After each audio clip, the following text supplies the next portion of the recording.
that Indonesia in general is a sleeping giant, and that with these plans you definitely will be one of the giants, not sleeping, but just a giant. I like it that you say we want to be one of the biggest in Asia, first Southeast Asia and then Asia, and I think that's exactly where Indonesia should be and where you deserve to be. And I think what you are saying about ambition, but also long-term plans. Short-term, nobody wins short-term. It's impossible. It's impossible. If the world would be that easy, then it would have been done yesterday. You never win short-term. So I think it's good to have long-term ambitions, goals, strategy, make steps, and it would be great if we could be your partner on this. And it's not only we a partner for you, but you're also a partner for us. So for us, this is a very important day that we signed this MOU. But maybe even more important that this is the first step. Well, it's not the first step because we already had some conversations, but that we now finally gonna make steps towards the future. I'm impressed with what you are already doing and the steps already made, and I think you have realistic ambitions for the coming years. I also would like to say that I agree on, and this is a little bit what I learned in the last 4 years, maybe traveling also to Indonesia, that I'm really happy and proud on the historic relationship we have with Indonesia. And I thought first time I went that it maybe was a little bit problematic or difficult, but I agree with you, it feels like a friendship, maybe even more, even as family. So that's how we should work together, and that's, I think, where we should be. Well, you said about your women's team that it's a sleeping giant. I think that Indonesia in general is a sleeping giant, and that with these plans you definitely will be one of the giants, not sleeping, but just a giant in the coming years. Sometimes I try to compare what is the secret of the success in the Netherlands, and what should be the secret of the success in Indonesia.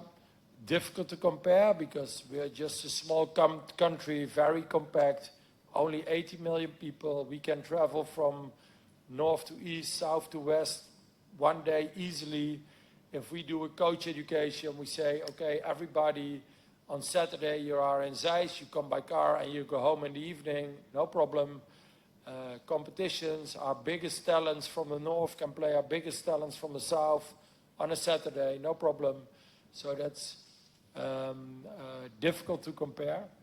I think in all the small towns in the Netherlands there are pitches, there are competitions, there are good coaches. But if you go back to those different factors, we can see where Indonesia can grow. And it is how we discussed yesterday during dinner a little bit with Estefano and Mark also. It is about infrastructure, making sure that there are good pitches, not only for national teams, but also for kids to play. So that could be also a good part, maybe a little bit outside of the association, but important. Coach education, definitely good way to work together. We have, I think, good coaches, but also good teachers for coaches in the Netherlands. And I definitely think we can make a good program to either coach them or teach them here in Indonesia, or maybe sometimes bring them to the Netherlands and see how it's working in the Netherlands and do a program there. I think on this side it's also important, because that's biggest part of our philosophy, that I think in the end the only reason why our national team performs is because we don't miss out on any talents.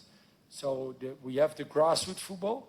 So on 80 million, if you are a talent, we will find you somewhere. And even if you don't become a member of a club, then people will see you at school and will say you should go to a club, and we will find you. And even in the smallest towns, like the town where I live, 18,000 people, the level of coaching is enormous. But that's why we invest our money. We invest our money in coach education and make sure that even the kids on under 8, under 10, under 12 level get good coaching. And so as a father, I'm not allowed to coach because I don't have the right certificates to coach the kids. So you need good coach education to do the coaching of the kids. So I think maybe this is definitely one of the things also this afternoon to discuss maybe if